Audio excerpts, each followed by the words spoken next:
하나님께서 오늘 우리에게 주시는 말씀은 마태복음 19장 27절부터 30절까지 말씀입니다.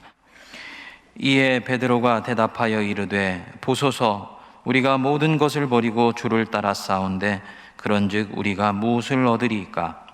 예수께서 이르시되 내가 진실로 너희에게 이르노니 세상이 새롭게 되어 인자가 자기 영광의 보좌에 앉을 때에 나를 따르는 너희도 12보좌에 앉아 이스라엘 12지파를 심판하리라.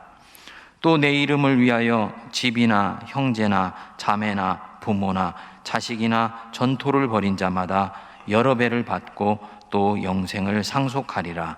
그러나 먼저 된 자로서 나중되고 나중된 자로서 먼저 될 자가 많으니라. 아멘. 고대 로마 제국의 황제 콘스탄틴 1세는 기독교 역사상에서 대단히 중요한 인물 중에 한 사람이었습니다. 주후 313년 밀라노 칙령을 통해서 기독교를 정식 로마의 공식 종교로 인정받는데 결정적인 역할을 했기 때문입니다. 이렇게 기독교 신앙이 세계 종교가 되는데 결정적인 역할을 했지만은 정작 본인은 자신의 임종이 다가올 때까지 세례를 받지 않고 계속 미루게 됩니다. 세례를 받으면 하나님의 뜻대로 말씀대로 살아야 되는데 그렇게 하면 정치 현장에서 일어나는 온갖 일들에 대해서 세상적으로 대처하기가 어렵다라고 생각하였기 때문입니다. 당시 많은 사람들이 예수 믿는 것을 어떻게 생각하는지를 보여주었던 단면이지요. 예수 믿는 것을 그저 죽어서 영생을 얻기 위한 수단이나 방법 정도로 생각했다는 것을 보여주는 단적인 예가 됩니다. 이렇게 종교를 내가 원하는 것을 얻기 위한 수단이나 방법 혹은 통로로 생각하는 것을 일컬어서 율법주의 신앙이라고 이야기를 합니다. 하나님을 믿지 않으면 벌을 받고 하나님을 믿으면 복을 받으니 내가 그분을 섬기는 것, 율법주의 신앙입니다. 하나님을 믿어 삶이 풀리는 것을 보고 믿음이라는 이름으로 내 속에 더 강한 탐욕을 갖기 시작하는 것, 이것 율법주의 신앙입니다. 하나님의 힘을 이용해서 내 한계를 극복하고 내 욕심을 채우려고 하는 것, 이것도 율법주의 신앙입니다. 이 율법주의 신앙 혹은 율법주의 종교를 이끌어가는 마음의 동기는 크게 두 가지입니다. 하나는 두려움이나 염려이고요, 다른 하나는 욕망입니다. 우리 안에 이 율법주의 종교는 굉장히 뿌리가 깊이 내려져 있습니다. 제 안에도 있습니다. 어떤 그리스도인, 여러분들 안에 천국과 지옥이 없고 그렇기 때문에 하나님이 벌을 내리시는 분이 아니라면 하나님을 믿을 이유가 없어진다. 혹시 그렇게 생각하는 분 계시면 그분은 율법주의 종교를 가지고 있을지 모릅니다. 하나님이 벌을 내리시는 하나님이 아니면 나는 하나님의 말씀을 지킬 이유가 없습니다. 율법주의 신앙입니다. 하나님이 내가 원하는 것을 해주실 수 있는 분이 아니면 저는 그런 하나님에 대해서는 별로 매력을 느끼지 못합니다. 율법주의 신앙입니다. 물론 우리는 다 여기에서부터 출발을 합니다. 그런데 여기에 고착되어서 신앙이 한 걸음도 나가고 있지를 못할 때 이 사람 안에서는 생명이 자라가지 못하고 서서히 메말라 죽는 일이 생기기 시작할 것입니다. 포도원 품꾼의 비유는 우리 안에 이렇게 깊이 들어와 있는 율법주의 신앙을 엄히 경계하고 성도가 진정 하나님을 믿고 하나님의 인도하심을 받는 삶을 살기 위해서는 어떤 마음가짐을 가져야 되는지를 가르쳐주는 보석 같은 비유입니다. 원래 이 비유는 마태복음 19장 27절에 베드로의 질문에 대한 응답의 성격으로 시작이 되었어요. 27절 여러분 다시 한번 돌아가 보십시오. 이에 베드로가 대답하여 이르되 보소서, 우리가 모든 것을 버리고 주를 따라 싸운데 그런즉 우리가 무엇을 얻으리까? 따름에 대한 보상 문제를 지금 베드로가 들고 나온 것입니다. 그리고 이 베드로의 질문은 그 앞에 또 다른 스토리를 가지고 있습니다. 제자의 길에 초대를 받은 부자 청년이 그 길을 따라 나서려니 보상은커녕 자기가 가지고 있는 모든 소유를 다 내버려야 된다라는 얘기를 듣고 결국은 예수님의 말씀을 따르지 못하고 되돌아간 것을 보고 우리 예수님이 안타까우시면서 말씀을 하셨습니다. 19장 23절에 보시면 내가 진실로 너희에게 이르노니 부자는 천국에 들어가기가 어려우니라. 이 얘기를 듣고는 베드로가 어깨를 으쓱하면서 얘기를 했던 거예요. 주님, 그러면 우리는 모든 것을 버리고 주를 따라 싸운데 그런 즉 우리는 무엇을 얻으리까? 함축하는 의미가 있지요. 주님, 예수님, 우리는 잃을 것을 각오하고 많은 것들을 내어버렸나이다. 누대에 걸쳐 고기를 잡고 있던 어망도 던져버리고 내 삶의 터전들도 내어버리고 심지어는 집과 형제 자매와 부모까지도 내가 옆으로 밀쳐놓고 주님을 따랐습니다. 그러면 우리는 이 따름을 통해서 무엇을 얻을 수가 있는 것입니까? 이렇게 물은 것입니다. 신앙에 대한 보상 문제를 지금 얘기를 하고 있는 것입니다. 주님은 제자의 걸음이 이 생에서 여러 배를 받고 또 영생을 상속하리라고 약속을 해주셨습니다. 여러분 믿으시기 바랍니다. 주님 신실하게 믿고 섬기면 반드시 우리 주님이 이 땅에서 상을 주세요. 여러 배를 받고 영생을 받지 못하는 자가 없다고 말씀을 하십니다. 그런데 예수님이 이렇게 이 주제를 마무리하시는 것 같이 보였는데 30절 말씀 부분이 이 본문 전체를 완전히 반전시켜 버리는 것입니다. 그러나 먼저 된 자로서 나중되고 나중된 자로서 먼저 될 자가 많으니라. 어떤 설교자나 주석은 여기서 먼저 된 자는 당시의 부자, 유력한 자, 제사장들과 바리새인 같이 하나님을 일찍 안 사람을 얘기를 하는 것이고, 나중된 자는 제자나 가난한 자나 죄인들 같이 은혜로 하나님을 새롭게 안 사람들을 얘기하는 것이다. 이렇게 얘기를 했습니다. 적절한 해석이 아닙니다. 만일에 그랬다면 30절은 23절 뒤에 부자는 천국에 들어가기가 어렵다라는 이 말씀 뒤에 들어가야 되는 것입니다. 우리 예수님은 명백하게 모든 것을 버리고 당신을 따라 나선 제자들이 받을 상, 그거에 대해서 말씀하시고 난 뒤에 그러나 먼저 된 자로서 나중되고 나중된 자로서 먼저 될 자가 많으니라 라고 말씀하신 거예요. 즉 30절 말씀 자체가 모든 것을 버리고 주를 따랐다고 자평하는 사람들을 일깨워주고 경고하는 성격을 갖고 있다는 거지요. 그리고 나서 포도원 품꾼의 비유가 시작되는 거예요. 이 포도원 품꾼의 비유는 신앙의 삶을 사는 사람 혹은 제자로서 살기를 원하는 사람들이 자기 생을 대하는, 신앙의 삶을 대하는 중요한 마음가짐을 가르쳐주는 부분입니다. 크게 세 가지를 묵상할 수 있습니다. 첫 번째로는 신앙의 삶에서의 진정한 기쁨은 포도원 주인 만나 인생길에서 그분의 포도원에 와서 그 주인과 함께 있다는 그 사실 자체에 있는 것입니다. 보십시오. 일찍 시장에 나간 사람들요, 오늘 하루 먹을 것을 얻기 위해서 그 시장에 나갔겠죠.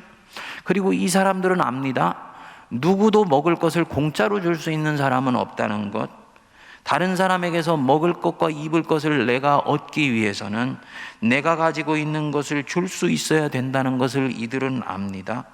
그리고 그것이 바로 세상이에요. 그 의식주를 얻기 위해서 자신들의 시간과 에너지와 노동력을 팔기로 작정한 거예요. 일찍 온 사람들이 그 주인과 계약할 때 생각했겠지요. 오늘 하루 종일 일하는 대신 한 데나리온을 이 주인과 계약했어. 정상적인 계약입니다. 오후 5시에 온 사람들도 생각했을 것입니다. 아무도 그 시간에 어디에 가서 하루의 품삯을 받으며 일할 수 있다는 생각을 이들 자신도 하지 않았을 것입니다. 그런데 이상하게도 자기 자신들을 써주겠다는 사람이 나타났지요. 고개를 갸우뚱거렸을 것입니다. 포도원에 가서 일을 했는데 1시간도 채 일하지 않았는데 자기와 다른 사람을 똑같이 한 데나리온을 주는 거예요. 얼마나 깜짝 놀랐겠습니까? 나머지 사람들에게도 똑같이 한 데나리온을 주었습니다. 그 포도원은 그런 포도원이었던 것입니다. 우리 예수님이 지금 이 베드로의 질문에 대해서 포도원 스토리를 들려주시면서 무엇을 함축하고 계신지 느낌이 오십니까? 이 포도원에서 한 데나리온은 이들의 노동에 대해서 받은 대가나 보상이 아니라는 것입니다. 만일 노동에 대한 보상이었다면 당연히 각자 투입한 노동에 대해서 다르게 계산해 줘야 되는 거예요. 그러면 이 한 데나리온이라는 것은 뭐냐? 이 포도원에서 주인과 동역하는 그 자체에 대한 보상이고 대가인 것입니다. 이 주인도, 이 주인이 다스리는 포도원도 이런 면에서는 전혀 다른 종류의 포도원이라는 거지요. 주님은 바로 이 부분을 베드로에게 말씀하시고 싶었던 거예요. 너희들이 제자의 길에 초대를 받았을 때, 하나님의 인도하심을 받는 새로운 삶으로 들어오게 되었을 때 너희는 이미 전혀 다른 세계의 초대를 받고 있는 것이다. 너희는 이미 세상의 거래 관계로부터 벗어나서 포도원 주인이 되신 하나님의 손에 이끌려 전혀 새로운 종류의 포도원에 지금 와 있는 것이야. 그것이 무엇입니까? 하나님의 나라, 하나님이 다스리시는 나라, 바로 거기에 와 있다는 것입니다. 여기서 주인은 절대로 세상에 있는 포도원처럼 사람을 어떤 목적을 이루기 위한 수단이나 방편이나 도구로 사용하지 않습니다. 만일 그 사람을 수단이나 도구로 사용을 했다면은 1시간 일한 사람에게 다른 사람과 동일하게 한 데나리온을 주지를 않죠.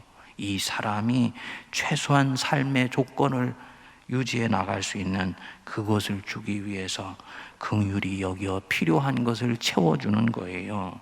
그것이 하나님의 포도원에서 일어나는 일입니다. 일찍 와서 일한 사람, 하루 종일 주인과 함께 일하고 나니까 주인이 이 사람들을 대하는 모습이 달라지지 않았습니까? 이 사람들은 더 이상 품꾼이 아닙니다.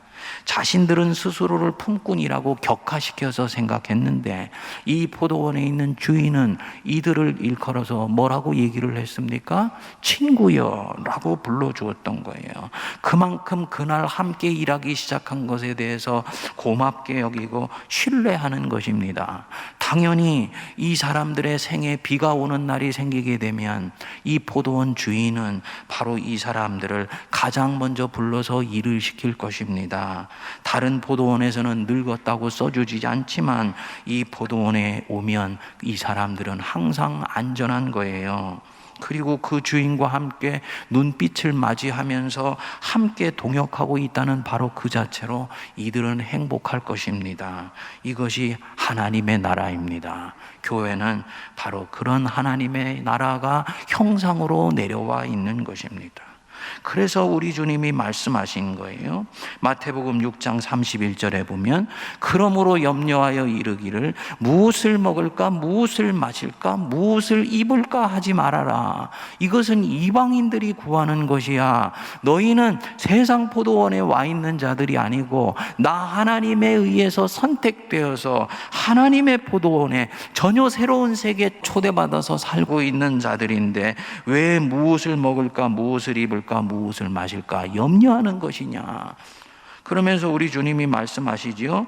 그런즉 너희는 먼저 그의 나라와 그의 의를 구하라. 그리하면 이 모든 것을 너희에게 더하시리라. 오해하지 마세요. 이 마태복음 6장 33절은 성도가 그의 나라와 그의 의를 구하면 이 모든 것을 너희에게 더해 주시겠다는 조건부 축복을 얘기하는 것이 아닙니다. 여전히 그렇게 생각하면 이 사람은 하나님의 포도원의 성격을 모르는 거예요. 하나님의 포도원에서는 먼저 모든 것을 우리에게 더하시고 그것들은 당연히 주시게 되어 있다는 것입니다. 그러니까 너희들은 그런 것 때문에 염려하지 말고 하나님의 나라와 하나님의 의만 구하면 돼 라고 말씀하는 것입니다. 성도님들, 우리가 하나님의 자녀인데 그분의 포도원에 초대받아 있는 사람들인데 왜 그리도 보상에 대해서 그렇게 매여 있는 것입니까? 내 인생의 여정에서 그분을 만났고 그분의 포도원에서 초대받아서 내가 살고 있다는 자체가 얼마나 큰 축복인데 내게 지금 무엇을 주시려 하십니까? 하고 계산하면서 내 인생을 생각하느냐는 거지요.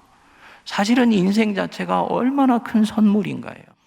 우리가 이 코로나 바이러스 때문에 온 세상이 난리치는 것을 보면 새삼스럽게 그동안 마스크 쓰지 않고 편안히 예배드렸다는 것 자체도 엄청난 축복이었다는 것을 느껴요. 여러분들은 제가 마스크를 벗고 있으니까 정상적으로 보이시겠습니다만 마스크를 쓰고 있는 여러분들을 볼 때는 굉장히 이상하게 보이는 모습이 있습니다. 예? 예. 은혜를 받고 있는 건지 어떤 건지 웃고 있는 건지 울고 있는 건지 졸고 있는 건지 무슨 말씀을 드리는 것이냐? 내게 당연하게 여겨지는 생 자체도 이런 일이 생기게 되면 얼마나 큰 은혜의 선물인지 역설적으로 우리에게 다가온다는 것입니다. 생을 선물로 주시고 당신 자신을 우리에게 선물로 주신 하나님 아닙니까? 그러면 이 냉랭해 보이는 세상에서 한없이 나를 사랑해 주시는 그분이 계시다는 것 자체가 내가 그분의 눈빛을 날마다 바라보면서 이 인생 포도원에서 일을 하며 살 수 있다는 자체가 얼마나 큰 축복인데 당신이 내게 무엇을 더 주시려고 하십니까? 라고 계산하면서 인생을 살아가는 것입니다. 둘째로 은혜의식을 가진 사람의 인생은 부유하고 넉넉하고 풍요롭습니다. 보상의식으로 사는 사람의 인생은 세월이 갈수록 초라해지고 생동력이 없어지게 돼요. 왜 나중 온 사람이 먼저 되고 먼저 온 사람이 나중 되는 일이 많다라고 말씀을 하셨을까요? 먼저 온 사람 안에는 은혜의식이라는 것이 없었습니다. 나는 은혜로 지금 이 자리에 와 있어 라는 생각을 이 사람은 해보지를 않았어요. 이 사람 안에는 받아야 하는데 내가 더 받지 못했어 라는 이 보상의식으로 가득 차 있습니다. 이 보상의식이 내 안에서 역사하기 시작하면 대가를 바라는 마음에서 절대로 자유할 수가 없습니다. 크고 작은 생각과 판단과 결정을 할 때 끊임없이 계산을 하면서 결정을 하게 됩니다. 그렇기 때문에 조금만 더 받으면 우쭐해하고 조금 덜 받았다 생각하면 낙심하는 마음을 벗어날 수가 없습니다. 삶의 활력이 급속하게 떨어지게 돼요. 바로 지금 여기에서 최선의 삶을 선택해서 살 수가 없어지게 되는 것이죠. 왜 나중 온 자가 먼저 되는 일이 생길 수가 있습니까? 나중 온 사람들은 이 주인이 감당할 수 없는 은혜 속에서 자기가 하루를 보냈다라는 것을 알아요. 그날 밤 아주 기뻐하면서 잠자리에 들었겠지요. 내 아픔을 알아주는 자가 있었고 나를 진심으로 사랑해주는 사람이 이 세상에도 있었구나 하는 마음으로 잠자리에 들었습니다. 그리고 그 다음날 아침에 일찍 일어나서 바로 그 시장에 다시 달려갔겠지요. 여태까지 한 번도 그렇게 일찍 가본 적이 없어요. 왜냐하면 일찍 나가봐도 자기의 볼품없는 체구를 보고 자기를 품꾼으로 써주는 이가 없다는 것을 알기 때문입니다. 그런데 이날은 완전히 새로운 날이 되었습니다. 그 주인을 다시 만날 수도 있기 때문이에요.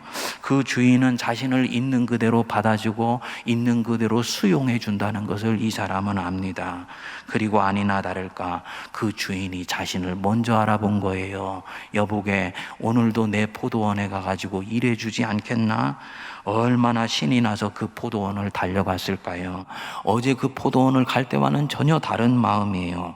포도원 정문을 들어가는데 마치 낙원으로 들어가는 문이 열리는 것처럼 가슴이 설레고 기쁨이 넘치지 않았겠습니까? 하루 종일 콧노래를 부르면서 일을 하는데 밥을 먹을 때를 빼고는 허리를 한번 피는 일이 없이 일을 하는데도 그 일이 힘든 줄을 모릅니다. 이때까지 이렇게 열심히 일을 해본 적이 없어요. 그런데도 신이 나요. 왜냐? 사람 대접 누구도 해주지 않았는데 자기를 인간으로 대접해주는 바로 그 사람의 포도원에서 일하고 있기 때문입니다. 지나왔던 세월이 주마등처럼 스쳐 지나가지 않았을까요? 여태까지의 역경도 있었고 아픔도 있었고 그 시장에서 서름도 당했었는데 바로 오늘 이러한 은혜로운 날들을 나에게 갖게 해주려고 이런 일들이 있었는가 보다. 마치 인생이 하나의 거대한 플랜 속에서 이 사람과의 만남과 이 포도원에서 일하는 것들을 위해서 인생이 시줄과 날줄처럼 연결되어서 지금 여기에 와 있다는 것이 느껴지게 되는 것입니다. 무슨 말씀을 드리는 것이냐?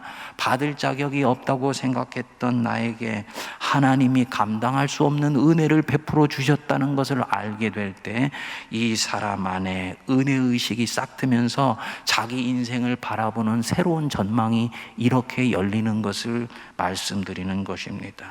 사도 바울이 그래서 고백한 거예요. 감사함으로 받으면 고난이든 역경이든 그 무엇이든 하나도 버릴 것이 없는 것이었구나. 그래서 사도 바울이 다시 고백하지요. 하나님을 사랑하는 자 곧 그의 뜻대로 부르심을 입은 자들에게는 모든 것이 합력하여 선을 이루느니라. 사도 바울의 이 말씀은 자신의 생을 은혜의식으로 바라볼 수 있는 사람이 가지는 놀라운 고백입니다. 이 인생 포도원에 초대받은 우리들 중에 은혜 받지 않은 사람은 단 한 사람도 없습니다. 늦게 온 사람 말할 것도 없고 일찍 온 사람도 하루를 살 수 있는 넉넉한 것을 받았으니 더 큰 은혜예요. 성도님들한테 제가 한번 여쭤볼게요. 먼저 온 사람이 더 큰 축복을 받은 사람입니까? 늦게 온 사람이 더 큰 축복을 받은 사람입니까? 일찍 온 사람이 더 큰 축복을 받았죠. 문제는 일찍 왔는데도 이 사람이 그것을 축복으로 느끼지를 못하고 있는 게 문제인 거예요. 우리 주님이 30절에서 뒤집어 놓으신 이유가 바로 여기 있습니다.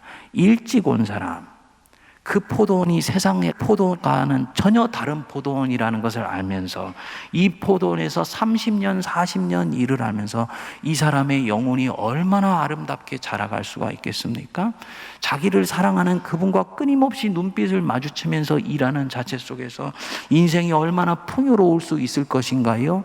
그런데 많은 사람들은 그렇게 가지를 못합니다. 이유가 뭡니까?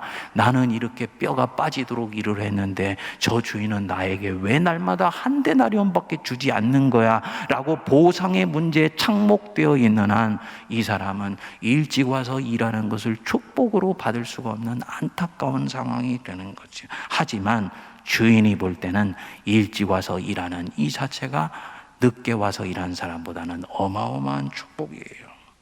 우리는 하나님 앞에서 그렇게 사랑받고 있는 사람들입니다. 그리고 앞으로도 이렇게 사랑으로 살아갈 사람들입니다. 그런데 내가 공을 세웠습니다. 내게 무엇을 더 주시겠습니까?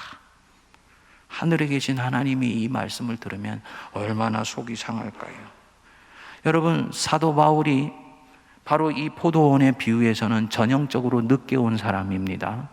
그런데 사도 바울이 다른 12사도보다도 누구보다도 출중하게 복음 사역을 감당할 수 있었던 이유가 무엇입니까? 이 사람 안에는 늦게 왔었기 때문에 오히려 하나님이 베풀어 주셨다는 은혜의식으로 가득 차 있었던 것입니다. 그래서 고린도전서 15장 10절을 보면 그러나 내가 나된 것은 하나님의 은혜로 된 것이니 내게 주신 그의 은혜가 헛되지 아니하여 내가 모든 사도보다 더 많이 수고하였으나 내가 한 것이 아니요 오직 나와 함께 하신 하나님의 은혜로다 라고 고백하는 것입니다. 모든 것이 하나님의 은혜이다. 이 마음이 나로 하여금 바로 지금 여기에서 큰 일이건 작은 일이건 보상을 바라지 않고 최선을 다해 일할 수 있도록 생애에 어마어마한 역동성을 가져다 주게 됩니다. 여러분, 은혜로 여기까지 왔다는 것을 꼭 기억하실 수 있게 되기를 바랍니다. 셋째로, 소명, 즉 불러서 주시는 사명 안에 보상이 있어요. 사명 안에 보상이 이미 들어 있습니다. 우리는 일반적으로 사회에서 어떤 일을 하면서 제일 먼저 묻는 것이 무엇입니까? 그래서 그 일하고 난 뒤에 우리가 받는 샐러리가 얼마인데? 베니핏이 어떻게 되지? 사회에서 일을 하는 부분에 있어서는 일정 정도 이해가 됩니다만, 만일에 이 사람이 진정으로 자기가 하고 싶은 일을 하게 된다면 그것을 먼저 묻지 않을 것입니다. 내게 주는 이 일을 한 것에 대한 대가가 무엇인지를 묻는 순간 나는 이미 이 일이 소명해서 하고 있는 일이 아니라는 것을 스스로 자인하고 있는 셈입니다. 진정한 소명은 그 자체를 수행하면서 오는 기쁨이 있어요. 보람이 있습니다. 목회를 하면서 갖는 보람이라는 것들이 바로 이런 부분입니다. 나머지는 필요하기는 하지만 부수물이고 그것은 부가적인 것입니다. 따라서 비본질적인 것입니다. 진정으로 소명해서 보람을 얻는 사람은 그 부수물이 작아도 얼마든지 기쁨으로 그 사명을 감당할 수 있습니다. 소명 안에 엄청난 만족감이 있기 때문이에요. 우리 예수님 한번 보십시오. 예수님이 하루는 사마리아 땅을 지나가시다가 우물가로 가시지 않았습니까? 때는 정오 떼약볕이 내리쬐던 시기였습니다. 보통 팔레스타인에서는 이 시간이 되면 떼약볕에 사람들이 나다니지를 않는데 어떻게 된 영문인지 한 사마리아인 여자가 물을 기르러 이 우물가로 오지 않았습니까? 생에 지치고 지쳐서 다른 사람들을 대하기가 싫었던 그런 안타까운 인생이었어요. 그런데 예수님과 대화를 하면서 이 여자가 완전히 깨어나기 시작을 합니다. 자기 인생의 의미를 새롭게 발견한 거예요. 그래서 자기가 피하여 왔던 그 동네 사람들에게 내가 메시아를 만났다 하고는 물동이를 버려두고 신이 나서 뛰어가는 모습을 우리 예수님이 바라보시게 됩니다. 그리고 바로 이 순간에 동네에 먹을 것을 구하러 갔던 제자들이 왔어요. 예수님께 먹을 것을 드렸습니다. 그랬더니 예수님이 말씀합니다. 내게는 너희가 알지 못하는 양식이 있느니라. 이미 무엇인가를 드시고 만족해서 배가 부르시다는 얘기입니다. 제자들이 자기들끼리 자문하죠. 누가 먹을 것을 갖다 드렸는가? 그때 우리 주님이 말씀하셨잖아요. 요한복음 4장 34절.